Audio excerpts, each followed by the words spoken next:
We've all heard that 10,000 steps a day is the golden rule for good health, but a groundbreaking study is challenging that notion. The research, which included data from a staggering 230,000 individuals worldwide, suggests that the number of steps needed to experience significant health benefits may be much lower. According to the study, walking approximately 4,000 steps per day can lead to a reduction in the risk of mortality from any cause.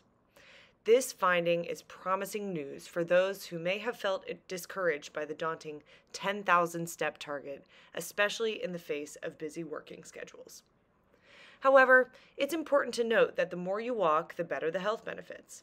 The study found that the most significant reduction in mortality occurred for those who exceed 6,000 to 7,000 steps per day. This means that incremental increases in daily steps, whether it's 1,000 or even 500 additional steps, can contribute to lower mortality rates. Breaking up your walking throughout the day can not only help you reach your movement goals, but can also be a valuable tool for self-regulation. Taking frequent self-regulation micro breaks for movement can help you stay alert and focused throughout the day, not to mention help you improve your health in a tremendous way.